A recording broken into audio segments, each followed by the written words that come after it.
Elizabeth II, the Queen of United Kingdom of Great Britain and Northern Ireland, నిన్న 96 సంవత్సరాల వయసులో చనిపోయారు. British longest serving monarch ఆవిడ.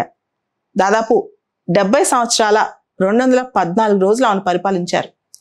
ఫిబ్రవరి 1952లో ఆవిడ క్వీన్ అయ్యారు. అప్పటి నుంచి కూడా ఆవిడే. ప్రపంచంలో చాలా మంది బతుకున్న వ్యక్తులందరికీ కూడా క్వీన్, బ్రిటిష్ రాణి అనగానే ఎలిజబెతే గుర్తొస్తారు. సో ఆవిడ టైంలో ఎన్నో ట్రాన్స్ఫర్మేషన్స్.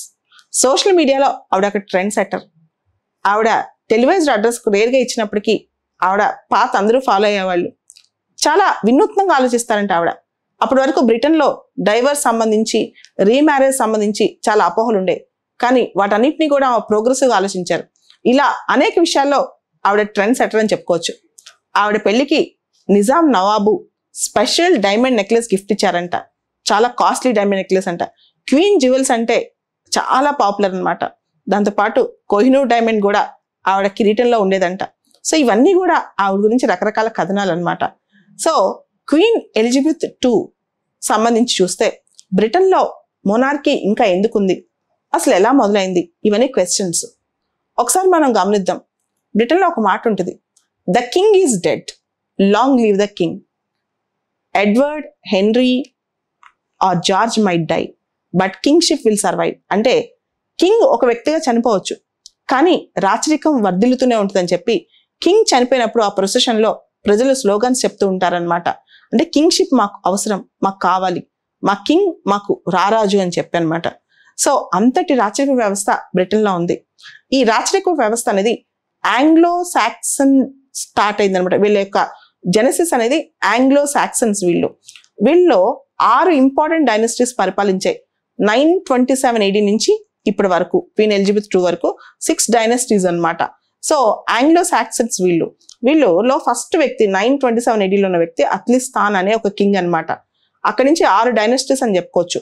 నార్మన్స్, ప్లాంటగెనెట్స్, ట్యూడార్స్, స్టూవర్ట్స్, హానోరెన్స్, విండ్సర్స్. ప్రస్తుతం ఉన్న queen Elizabeth II Windsor dynasty అనమాట. విండ్సర్స్ డైనస్టీ అంటాం. ఇలా డైనస్టీస్ మొదట్లో చాలా స్ట్రాంగ్ గా పరిపాలించేవాళ్ళు. వీళ్ళు అబ్సల్యూట్ మోనార్క్స్. అబ్సల్యూట్ మోనార్క్స్ అంటే కింగ్ ఏది చెప్తే అదే వేదం. అప్పట్లో ఒక స్లోగన్ ఉండేది, రెక్స్ నాన్ పొటెస్ట్ పెక్కారే అని. రెక్స్ నాన్ పొటెస్ట్ పెక్కారే అంటే the king can do no wrong. King ఏ చెప్తే అదే ఫైనల్, అదే అబ్సల్యూట్ అనమాట. అలా ఉండేది బ్రిటిష్ కింగ్షిప్ అప్పట్లో. కానీ నెమ్మదిగా పరిస్థితులు మారుతూ వచ్చాయి.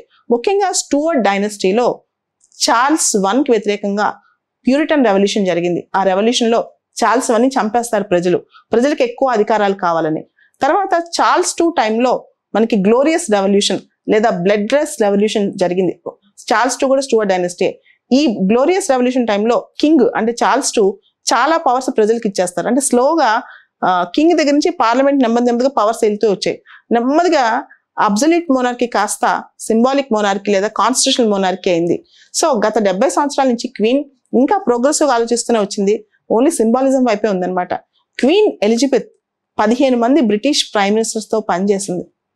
అంతేకాదు, ఆవిడకి ప్రపంచంలో మోస్ట్ పాపులర్ వ్యక్తులు యూరోప్ విజిట్ చేస్తే ఆవిడ చూడకుండా వెళ్ళరు. ఆల్మోస్ట్ ఒకరిద్దరు తప్ప అందరూ అమెరికన్ ప్రెసిడెంట్స్ గత 70 ఏళ్ళుగా ఆవిడ కలిసి వెళ్ళిన వాళ్ళే. సో ఇలా చూస్తే క్వీన్ ఎలిజబెత్ అంటే మకుటం లేని మహారాణి అని చెప్పొచ్చు. ఆవిడ చాలా ప్రోగ్రెసివ్ వ్యక్తి కూడా అన్నమాట. So British queen British prime minister ని అపాయింట్ చేస్తారు. రీసెంట్ గా బ్రిటిష్ ఎన్నికల్లో గెలిచిన ప్రైమ్ మినిస్టర్ ని కూడా లిజ్ ట్రస్ కూడా ఆమె అపాయింట్ చేశారనమాట. తర్వాత బ్రిటిష్ క్వీన్ చనిపోయాక చాలా మార్పులు వస్తాయి బ్రిటన్లో. ముఖ్యంగా బ్రిటిష్ జాతీయ గీతంలో కూడా ముందు మార్పు వస్తుంది అనమాట. ఏ మార్పు వస్తుంది? ఫస్ట్ జాతీయ గీతం దగ్గర నుంచి అన్ని మారుతాయి అన్నారు. జాతీయ గీతంలో గాడ్ సేవ్స్ ద క్వీన్ అనే పదం తీసేసి God save hour gracious king అనే పదం యాడ్ అవుతుందంట. అదేవిధంగా దేశ కరెన్సీలో కూడా క్వీన్ ఫోటోగ్రాఫ్ ఉంటుంది. సో ఆవిడ ఫోటోగ్రాఫ్ ఇప్పుడు బ్యాక్ సైడ్కి చేంజ్ చేస్తారనమాట. ఇప్పుడు ప్రిన్స్ చార్ల్స్ III కింగ్ అవబోతున్నారు కాబట్టి ఆయన ఫోటో వస్తాయి. తర్వాత అక్కడ కరెన్సీ, స్టాంపులు, పోస్ట్ బాక్సెస్, పాస్పోర్ట్లు అన్నీ మారుతాయి. British queen Commonwealth of nations కూడా హెడ్. మీకు తెలుసు మనకి కామన్వెల్త్ ఆఫ్ నేషన్స్ అని ఉందని. Symbolic head. చోగం మీటింగ్స్ కూడా సింబాలిక్ హెడ్ అనమాట. సో కొన్ని కామన్వెల్త్ కంట్రీస్ లో ఇప్పటికి కూడా అవన్నీ సింబాలిక్ హెడ్ లాగా గుర్తిస్తారు. Canada, Australia. సో అక్కడ కూడా చాలా మార్పులు వస్తాయి అనమాట. Though symbolic head, it matters a lot for them. So India కూడా 11వ తారీఖున అంటే ఆదివారం మార్నింగ్ డేగా చేసింది. మన ఫ్లాగ్ హాఫ్ మాస్ట్ చేస్తారు. దాంతో పాటు ఆ రోజున అఫీషియల్ ఎంటర్టైన్మెంట్స్ ఏమి ఉండవు అనమాట ఇండియాలో కూడా. సో ప్రపంచవ్యాప్తంగా ఆవిడకి ట్రిబ్యూట్స్ వెళ్తున్నాయి. ఎటువంటి ట్రిబ్యూట్స్ అంటే ఈవెన్ చైనా, రష్యా కూడా ఆవిడకి ఘనమైన నివాళులు అర్పిస్తున్నాయి అనమాట. అంతటి మహత్తర వ్యక్తి ఆవిడ. సో బ్రిటన్ ఇప్పటికీ కూడా హెరిడిటరీ మోనార్కీ వ్యవస్థ అంటే వారసత్వపు రాచరికం అనమాట. దో సింబాలిక్ అంటే ఇండియాకి ప్రెసిడెంట్ ఉన్న పవర్స్ ఆల్మోస్ట్ క్వీన్ కూడా అక్కడ ఉన్నాయి. ఇప్పుడు సింబాలిజం అయిపోయింది అనమాట. British queen is a part of parliament. British queen appoints a prime minister. అంటే ఎవరైతే అక్కడ హౌస్ ఆఫ్ కామన్స్ లో మెజారిటీ ఉంటుందో వాళ్ళని అపాయింట్ చేస్తే, అండ్ బిల్స్ అన్ని ఆవిడ సైన్ చేయాల్సింది యాక్ట్ అవ్వాలంటే. ఇలా సింబాలిజమ్స్ చాలా ఉన్నాయి. బట్ స్టిల్ క్వీన్ రాచరికం అనేది బ్రిటన్లో ఇంకా ఉంది. రాచరిక వ్యవస్థ ఇంకా వర్ధిల్లుతుంది. కేవలం నామమాత్రంగానే అయినా సరే ఇప్పటికి కూడా ఆ సింబాలిజం అని చెప్పొచ్చు.